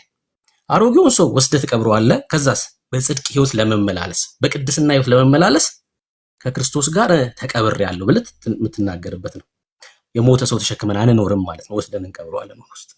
ከዛስ የቅድስና ሕይወት ጀምሬያለሁ፣ ከዓለም ተለይቻለሁ፣ መስቀል ላይ ከክርስቶስ ጋር በእምነት ሙቻለሁ፣ ሙቼ ከኃጢአቴ ጸድቄያለሁ። እሺ ወስደህ ያን ሰው ደግሞ የሞተውን ሰው ትቀብረውና በአዲስ ሕይወት ሮሜ 6 ላይ እንግዲህ ምን እንላለን? ጸጋ እንዲበዛ በኃጢአት ጸንተን እንኑርን ይላል። ጥያቄው የጳውሎስ ሮሜ 6 ላይ ያለው ጥያቄ ምዕራፍ 5 ላይ በእምነት ከጸደቅን በእግዚአብሔር ዘንድ በጌታችን በኢየሱስ ክርስቶስ ሰላምን እንያዝ ብሎን የለ? በእምነት እንደጸደቅን ነግሮን የለ? በእምነት የጸደቀ ታዲያ በኃጢአት አይኖርም እያለን ያለው። ለዛ እኮ ነው በእምነት ጸድቃችሁ ከክርስቶስ ጋር በእምነት ተሰቅላችሁ ከጸደቃችሁ በኋላ አሮጌውን ሰው የቀበራችሁት። ለዛ ነው በኃጢአት እንዳትመላለሱ የቅድስና ሕይወት በእምነት የጸደቀ ሰው ይኖረዋል ብሎ እየነገረን ያለው። የት ላይ ነው የሞት ነው አልኳችሁ? ቀራንዮ ላይ ነው። ከእርሱ ጋር ነው የተሰቀልነው። የሞተ ከኃጢአቱ ጸድቋል። ክብር ለኢየሱስ ይሁን። የሚያድን የሚያጸድቅ የኃጢአት ስርየት የሚሰጥ ውሃ የለም። ኃጢአት የሚያጥብ ውሃ የለም። ቀራንዮ ላይ ነው የኛ የዘላለም ሕይወት ተጀምሮ የሚያለቀው። አለቀ። እግዚአብሔር የሰባ ፍሪዳን አርዳለሁ ያለው ቀራንዮ ላይ ነው። የሰባውን ፍሪዳ ቀራንዮ ላይ የተሰዋውን ጌታ ክርስቶስ ኢየሱስን በልተ በእምነት በእግዚአብሔር ፊት ድፍረት ይኖርሃል። የመጽሐፍ ቅዱስ ሐሳብ ይሄ ነው። ተባረኩ። ምናልባት ልክ አይደለም የሚል ሰው ካለ ግን ለመወያየት ዝግጁ ነን። እርሜ ተባረክ። ቴንኪው ወንድምነት፣ ጸጋ ይብዛልን። እንዴት ደስ ይላል። ቴንኪው ፈለገም፣ ጌታ እግዚአብሔር ባርክህ። ሚኪ ረጅም ሰዓት ተቀምጠሃል፣ አልሰጠንም። መቀጠል እንችላለን።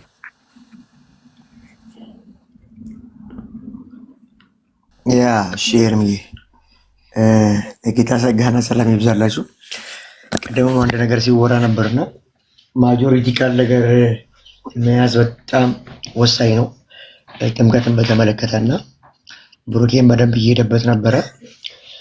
ስለዚህ ዛሬ ጥምቀት ወንጌል ነው የሚለው 4 ነጥብ ነው። ጥምቀት ወንጌል ሊሆን አይችልበት አምር ሮሜ ምዕራፍ 1 ሲናገር ወንጌል ስለ ልጁ ነው፣ በስጋ ከዳዊት ዘር ስለሆነው እንደ ቅድስና መንፈስ ደግሞ በኃይል በመነሳት የእግዚአብሔር ልጅ መሆኑ በኃይል ስለተረጋገጠው ነው ስለሚል ወንጌል ስለማን ነው? ስለ ልጁ ስለ ኢየሱስ ክርስቶስ ነው። ፔሬድ። ከዛ ባለፈ ስለ ጥምቀት በጣም ብዙ ወንድሞች ዳኒም፣ ፈለገም፣ ብሩኬም ከዛ በፊትም ሜላም የተወሰነ ሄዶበታል በጣም በሚገርም ሁኔታና ቅድም አንድ ሲነገር የነበረ ነገር ነበር። አንድ ጥቅስ ሲወራ በጣም ይታያል። በጣም 27ቱ መጽሐፍት ላይ ሙቭ ማድረግ የማይቀር ነው እና እዚህም እዛም ሲገባበት ነበር ፈለገ ጋርም እና እንግዲህ ጥምቀት ወንጌል ነው አይደለም። ታዲያ ወንጌል ምንድን ነው? ኢየሱስ ነው። ሰዎች የሚድኑት ማንን አምነው ነው? ኢየሱስ ክርስቶስን እንደ ግል አዳኝ አድርገው ነው። ስለዚህ መዳን ምንድን ነው ሲባል በእምነት ነው። ስለዚህ ከእምነት ውጭ ያለ ነገር ሁሉ ለማዳን አቅም የለውም ማለት ነው። አቅም የለውም። ስለዚህ እኔም በአዲስ ኪዳን መጽሐፍቱ ሳይ ስለ ባፕቲዞ ስለ ኢመርሽን ሳይ አክቹዋሊ ወደ 12 የሚያክሉ ቦታዎች ላይ ለማየት ሞክሬያለሁ። እንደ ፐርስፔክቲቭ እንደደረስኩበት ጥናቴ ማለት ነው። ማቴዎስ ወንጌል ላይ፣ ማርቆስ፣ ሉቃስ፣ ዮሐንስ፣ ሐዋርያት ሥራ፣ ሮሜ፣ አንደኛ ቆሮንቶስ፣ ገላትያ፣ ቲቶ ላይ፣ ዕብራውያን እና ጴጥሮስ አንደኛ ላይ፣ ቆላስይስ እና ኤፌሶ ምዕራፍ 5 ላይ ተወሰነ ይናገራል። እነዚህ 12ቱ ቦታዎች ስለ ጥምቀት ምን ይላሉ? ቀደም እንዳለው በደንብ ዲፕ ጥናት ይፈልጋል። ብሩክ እንዳለው እነዚህን ስፍራዎች ላይ በደንብ ቢያዩ እንግዲህ ከ27ቱ መጽሐፍት 12 ክፍሎች ላይ ማለትም 12 ስክሪፕቸር ላይ በደንብ ያወራል። ከጥምቀት ጋር አያይዞት ከመንፈስ ቅዱስ ጥምቀት ጋር ሳይሆን ከውሃ ጥምቀት ጋር። ስለዚህ ይህም ቢያዩት በጣም ጥሩ ይመስለኛል። ከዛ ባለፈ ጥምቀት ለመዳን ነው ተብሎ የገባበት ቦታ ሁሉ ኤቭሪቲንግ ማለትም ሐዋርያት ሥራን በደንብ ስናየው ወደ 12 የሚያክሉ ቦታዎች ላይ ጥምቀት ጋር አነካክቶታል። ግን ሁሌም ጥምቀት ከመምጣቱ በፊት ንስሐ ግቡ፣ ልባቸው ተነካ ያምኑ ነበር። ከጥምቀት በፊት ያው ሐዋርያት በነበሩበት ጊዜ አክቹዋሊ የቤተክርስቲያን ሙቭመንት ላይ ስለነበሩ ስታብሊሽን ላይ ይቀበላሉ፣ ልባቸው ይነካል፣ ንስሐ ይገባሉ፣ ከዛ ይጠመቃሉ። እንደዛ ነበር ሙቭመንታቸው። ሐዋርያት ሥራ ምዕራፍ 2 ምዕራፍ 8 ምዕራፍ 9 10 11 16 ብዙ ጊዜ የሚነሳ ነው።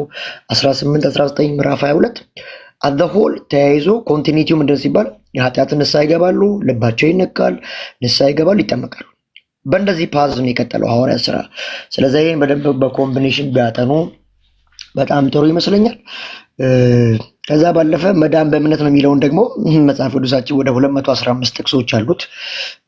ከብዙ ክፍል ጀምሮ ከዮሐንስ ወንጌል ጀምሮ እስከ አንደኛ ዮሐንስ ድረስ ወደ 215 ማሻማ ሳሊቬሽን ኢዝ ኢኳል ቱ ፌዝ አሎን እንደሆነ መጽሐፍ ቅዱስ በደንብ አስረግጦ ይነግረናል። ከዚህ ባለፈም ወደ ጌታ እራትም ቢሄዱ ወደ 7 ቦታ ነው አርቲኩሌት የሚያደርገው። እሱንም ያው እንግዲህ እነሱ እንደሚሉት እንደሚከራከሩበት አይደለም ዛሬ የሚወራው ጥምቀት ላይ ስለሆነ ስለዚህ ጥምቀት ለመዳን ነው። ብዙ ወንድሞች ብዙ ስለሄዱበት ጥምቀት ወንጌል ነው፣ ወንጌል አይደለም። 4 ነጥብ የምጨምረው ነገር ይሄን ነው። ጥምቀት ወንጌል ነው፣ በታምር ወንጌል ሊሆን አይችልም። ጌታም ሲናገር በማቴዎስ ወንጌል ያላቸው 28 ላይ ሂዱ ነው ያለው። ስለዚህ ሂዱና ህዝቦችን ሁሉ በአብ በወልድ በመንፈስ ቅዱስም እያጠመቃችሁ ደቀ መዛሙርቴ አድርጓቸው። በማርቆስ ወንጌል ምዕራፍ 16ም ሲናገር ስለ ጥምቀት ያመነ የተጠመቀ ይድናሉ። ስለዚህ ያመነ ጴንጤ ሁሉ በዚህ አጋጣሚ ተጠምቋል። ኢቨን ኮንሽሱ ተነክቶ እንዴት ጌታ ስለ ኃጢአቱ እንደሞተ ገብቶት አምኖ ተጠምቋል። በዚህ አጋጣሚ ፕሮቴስታንቲዝም ውስጥ ያልተጠመቀ ጴንጤ የለም ባይዘወይ በዚህ አጋጣሚ። ስለዚህ ያመነ ተጠመቀ የሚለው አናሎጂ ራሱ ጴንጤ ላይ ነው የሚሰራው በዚህ አጋጣሚ። ስለዚህ ያመነ የተጠመቀ ይድናል፣ ያመነ የዳነ ሁሉ ይጠመቃል፣ ያላመነ ግን ይፈርድበታል። ስለዚህ ያላመነ ያልተጠመቀ አይልም። ጀጅመንት ያለው ኮንሲኩዌንስ ያለው አለማመን ላይ እንጂ አለመጠመቅ ላይ አይደለም። ስለዚህ ሳሊቬሽንም እዚህ ኳልቶ ፌዝ አለው ነው። ደህንነት በእምነት ነው። ያመነ ደግሞ ይጠመቃል። የቤተክርስቲያን ስነስርዓት ስለሆነ ያን ይመስላል ማለት ነው። ግን ጥምቀትን ሁሌ ብዙ ጊዜ ሚስ አንደርስታንድ ያደርጋሉ ፕሮቴስታንቶችን እና ጥምቀት ተራ ጉዳይ አይደለም። በጣም ሁሌም የምንናገረው ሮሜ ምዕራፍ 6 ላይ እንዳለ ሞቱ በሚመስል ሞት ትንሣኤውን በሚመስል ትንሣኤ ትነሳላችሁ። ይሄ ምሳሌያዊ ነው። ከዛ ባለፈ ለገሃዱ ዓለም ለሎካል ቸርች ሜምበርነት፣ ከዛ ባለፈ ደግሞ ሞቱን በሚመስል ሞት ሞተን ትንሣኤውን በሚመስል ትንሣኤ የምንነሳበት ነው። ግን እንደ ተራ ልክ እነሱ አሁን እያሉ እንዳሉት በጣም ተራና ሲምቦል ብቻ አይደለም። በጣም የከበረ የቤተክርስቲያን ስነስርዓት ነው። ጥግ የምናስይዘው ነገር ስላልሆነ እንደዛ ሚስ ኢንተርፕሬት ባያደርጉት ጥሩ ነው። ባፕቲዞ ለመድኃን አይደለም እንጂ ያልን ያለ ነው የከበረና ትክክለኛ ነገር ነው ማለት ነው። ዮሐንስ ወንጌል ላይም ስንሄድ ምዕራፍ 3 ላይ የሚናገረው አለ ከመንፈስና ከውሃ ይላል። እነዚህን ደግሞ አናሎጂዎች የሚፈቱበት አፈታት ሊትራል ኤችቶ ውሃ አድርገው ነው የሚፈቱት እነሱ። እንግዲህ መጽሐፋችን የዮሐንስ ወንጌል ምዕራፍ 3ን እንኳን ሲፈታው ኤፌሶን ምዕራፍ 5 ላይ የሚናገረው ንግግር አለ። በቃሉ አጥቧት የሚል ስላለ እንደውም እዚህ አንደኛ ጴጥሮስ ምዕራፍ 1 23 ላይም ሲናገር በእግዚአብሔር ቃል ስለምንወለድ ዳግመኛ የተወለድ ነው ጸንቶ ከሚኖረው ከእግዚአብሔር ቃል እንደሆነ ይናገራል። ከዛ ባለፈ ቅድም ወንድሞችን በደንብ እየሄዱበት ነው። አንደኛ ጴጥሮስ ምዕራፍ 3 21 ላይ በኖህ ዘመን ስለነበረው 8 ሰዎች ስለዳኑት በውሃ ይናገራል። እንግዲህ በመርከቡን ይዳኑት። ስለዚህ ያን ተናግሮ ያዕቆብም አንድ ነገር ይናገራል። ባይዞ ከዚህ ጋር በተያያዘ ያዕቆብ ምዕራፍ 1 ቁጥር 18 ላይ በእውነት ቃል ወለደን ይላል። እንደ ምሕረቱ ባለጠግነት በእውነት ቃል ወለደን። ስለዚህ መወለድ ሬጀነሬሽን የዘላለም ሕይወት በእግዚአብሔር ቃል ውስጥ ነው። በእግዚአብሔር ቃል ውስጥ ነው። በእምነት ውስጥ ነው ምንም ማድረግ ስለማይችል። ስለዚህ ይህን እያለ ይላል ከውሃና ከመንፈስ የሚለውን ሊትራሊ የቺቶ ውሃ ብሎ መፍታት አስቸጋሪ። ለምን? ራሱ መጽሐፉን ስለሚፈታ ኤፌሶን ምዕራፍ 5 በቃሉ አጥቧት ስለሚል በደንብ ለማየት ካስፈለገ ኤፌሶን ምዕራፍ 5 ላይ የሚናገረው ንግግር አለ። ላውጣውና 5:26 ላይ እንደዚህ ይላል። 5:26 ቃል የሚለውን ቃል ራሱ የእግዚአብሔር ቃል ስለሚፈታው በቃሉ አማካይነት በውሃ አጥቦ በማንጻት እንድትቀደስ ይላል ቤተክርስቲያን። ስለዚህ በቃሉ የሚለው ይሄን ነው ማለት ነው። ከዛ ባለፈ አንደኛ ጴጥሮስ ምዕራፍ 1 ዳግመኛ የተወለዳችሁት ከማይጠፋ ነው ይላል፣ ከማይጠፋ ዘር እንጂ። አንደኛ ጴጥሮስ ምዕራፍ 1 ቁጥር 23 ላይ ላውጣውና ጥቅሱን 23 ላይ እንደዚህ ይላል ዳግመኛ የተወለዳችሁት ሪጀነሬት የሆናችሁት ከሚጠፋ ዘር ሳይሆን ሕያው በሆነና ጸንቶ በሚኖር በእግዚአብሔር ቃል አማካይነት ከማይጠፋ ዘር ነው። ስለዚህ ስለ ሳሊቬሽን ስለ ሪጀነሬሽን የሚወራ ከሆነ ስለ ደህንነት ከእግዚአብሔር ቃል ነው ሰው የሚወለደው እንጂ ከኤችቱ ውሃ አይደለም። ኢየሱስ ጌታ እና ዳግመኛ የተወለዳችሁት ከሚጠፋ ዘር ሳይሆን ሕያው በሆነና ጸንቶ በሚኖር በእግዚአብሔር ቃል አማካይነት ከማይጠፋ ዘር ነው ካለ በኋላ አንደኛ ጴጥሮስ ምዕራፍ 3 ደግሞ የሚናገረው ቅድም በኖህ ዘመን የሆነውን ተምሳሌታዊ ነገር ነው የሚያወራው። ምሳሌ ነው፣ ሜታፎሪክ ነው እያወራ ያለው። ከዛ ባለፈ ያዕቆብ ላይ የሚናገረው በጣም ያስገርመኛል። ያዕቆብ ምዕራፍ 1 ቁጥር 18 እንግዲህ በጥቅስ እንዳወጣላቸው እንደዚህ ይላል። ያዕቆብ ምዕራፍ 1 ቁጥር 18 የፍጥረቱ በኩራት እንድንሆን በገዛ ፈቃዱ በእውነት ቃል ወለደን። በጥምቀት አይደለም የሚለው በጥምቀት አይደለም የሚለው የፍጥረቱ በኩራት እንድንሆን። ኦኬ በገዛ ፈቃዱ እግዚአብሔር በእውነት ቃል በውሃ በይችት ውሃ እያለ አይደለም፣ በእውነት ቃል ወለደ። ስለዚህ የዮሐንስ ወንጌል ምዕራፍ 3 የሚፈታው ከእግዚአብሔር ቃል ጋር ነው ምንም ማድረግ ስለማይቻል። ከዛ ባለፈ ሐዋርያት ሥራ ላይ እንዳልኳችሁ ነው። ቅድም መልኬም ፈለገ በደንብ እያወራ ነበርና ምዕራፍ 2 ቁጥር 28 ላይ ነው 38 በጣም እንደ ጭቅጭቅ የሚያመጡት ነገር ግን ልባቸው ተነካ። ቀድመው ወንጌልን ሰምተዋሉ። እነ ጴጥሮስ ከብሉይ ኪዳን ጀምሮ ነቢያትን ሪፈር አድርገው ሲነግራቸው ልባቸው ተነካ። ከዛ በኋላ ንስሐ ግቡ አላቸው። ንስሐ መግባት ማለት ባይዘው እዚህ ዕብራውያን ምዕራፍ 6ም ሲናገር ከሞተ ነገር ንስሐ ግቡ ይላቸዋል። ከሞተ ነገር ንስሐ ስለመግባት ስለ ጥምቀቶች አዲስ መሰረት አንመሰረትም ብሎ ቁጭ ያደርጋል። ስለዚህ ንስሐ መግባት ማለት ኮንፌሽን ማድረግ ነው። በቃ ስለ ኃጢአቴ ሞትሃል ነው። ከዛ በኋላ ምን አለ?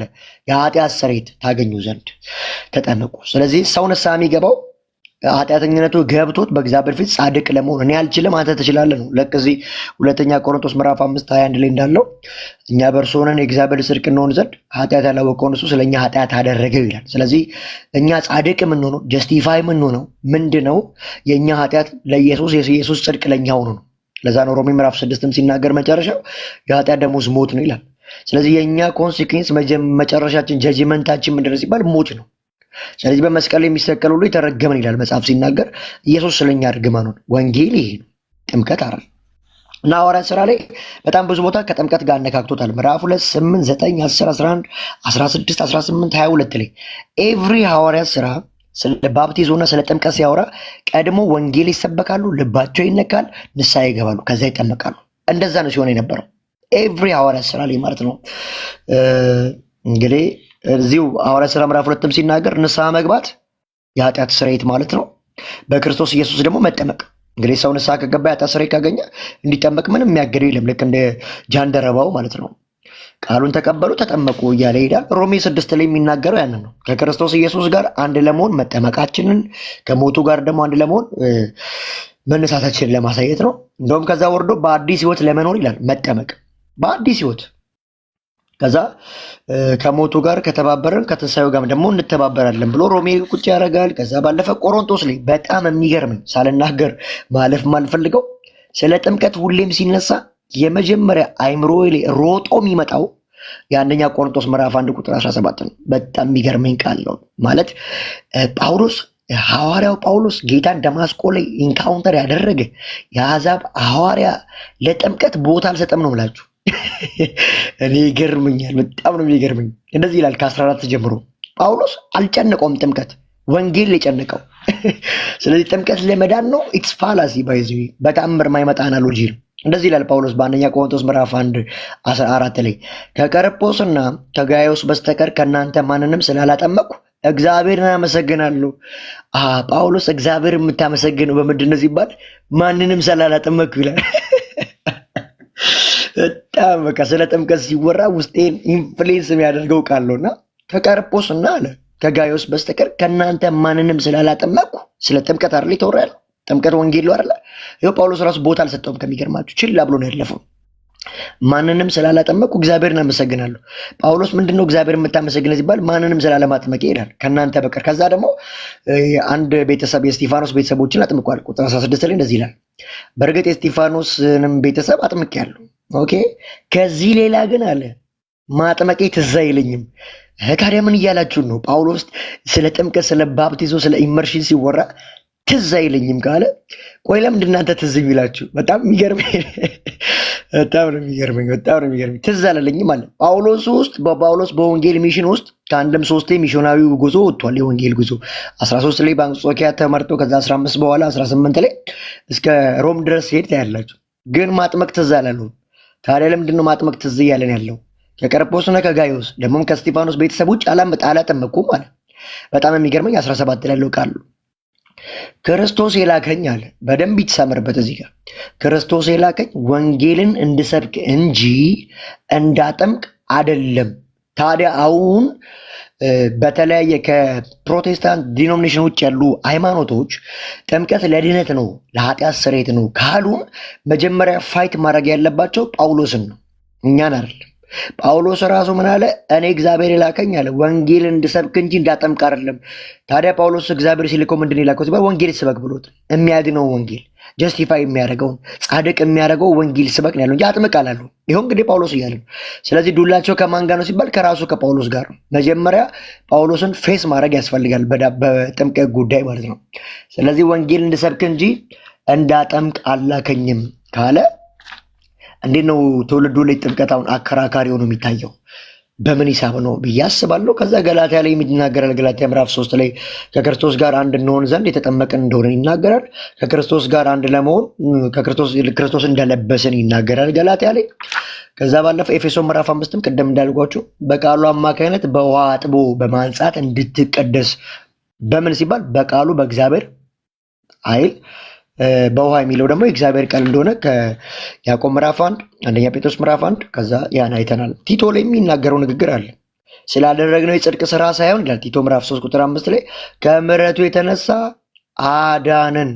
ጀስቲፊኬሽን ከተነሳ ደህንነት ከተነሳ እንደኛ ጽድቅ ስራ አይደል። ባይዞ ዞሮ ጥምቀት እንደ ስራ ነው። እሺ ባይዞ በዚህ አጋጣሚ የኛ ኮንትሪቢዩሽን ነው። ወጥቶ ውሃ ውስጥ ገብቶ መውጣት ራሱ ስራ ነው። ባይዞ እንደ ክሌም የሚቀመጠው በዛ ላይ ነው። ስለዚህ የዳንከው በምንድን ነው ሲባል ስላደረግነው የጽድቅ ስራ ሳይሆን ከምሕረቱ የተነሳ አዳነን። ያዳነንም ደግሞ ዳግም ልደት በሆነው መታጠምና በመንፈስ ቅዱስ መታደስን ይላል። ስለዚህ ሪጀነሬት የሚሆነው ሰው በመንፈስ ቅዱስ መታደስ እንጂ ውሃ ውስጥ ገብቶ በመውጣት እንዳልሆነ ይናገራል። ከምሕረቱ የተነሳ አዳነን ደግሞም በመንፈስ ቅዱስ መታደስን ይላል። እዚህ ዕብራውያን ምዕራፍ 10 ላይ የሚናገረው ንግግር አለ ከቁጥር 22 ጀምሮ ከክፉ ሕሊና ለመንጻት ልባችንን ተረጭተን ሰውነታችንን በንጹህ ውሃ ታጥበን በእውነተኛ ልብና በሙሉ እምነት ወደ እግዚአብሔር እንቅረብ። ስለ ውሃ አይደለም የሚያወራው፣ ከክፉ ሕሊና ስለ መንጻት ልባችንን ስለ መረጨት በክርስቶስ ሰውነታችንን በንጹህ ውሃ መታጠብ በእውነተኛ ልብና በሙሉ እምነት ወደ እግዚአብሔር እንቅረብ ይላል። አንደኛ ጴጥሮስ ምዕራፍ 3ን ቅድም በደንብ እነ ብሩክ ሄደውበታል። ከተሜም ጋር ሲያወሩበት የነበረው ነገር ቆላሲያስ ምዕራፍ 2 የመጨረሻ ስለ ባፕቲዞ አዲስ ኪዳን ላይ እንደዚህ ይላል። በጥምቀትም ከእርሱ ጋር ተቀብራችሁ ከክርስቶስ ጋር ተቀብራችሁ እርሱን ከሙታን ባስነሳው በእግዚአብሔር ኃይል በማመን ከእርሱ ጋር ደግሞ ተነሳችሁ። አሁን እርሱን ከሙታን ባስነሳው በእግዚአብሔር ኃይል አምነን እንጂ በውሃ አምነን አይደለም። ስለዚህ ኃጢአታችሁም ሁሉ ይቅር አለላችሁ እያለ ደግሞ 13 ላይ ይናገራል። ስለዚህ ጥምቀት ወንጌል ነው፣ በተአምር ወንጌል ሊሆን ይችላል። ወንጌል ስለ ልጁ ነው። ልጁ ከበቂ በላይ ነው። ያመነ ሁሉ የዳነ ሁሉ ግን ጀስቲፋይ የሆነ ሁሉ ግን ጥምቀት የቤተክርስቲያን ስነስርዓት ስለሆነ እንጠመቃለን። ምሳሌ ነው፣ ተራ ነው የሚባል ጉዳይ አይደለም። የቤተክርስቲያን ስነስርዓት ነው፣ የምንወስደው ነው። የጌታ እራትንም ልክ እንደዚሁ ማለት ነው። ግን ለደህንነት አይደለም የሚለው። ተባረኩልኝ። ኤርምዬ፣ ዳኑ፣ ፈለገ፣ ብሩኬ ጸጋ ይብዛላችሁ።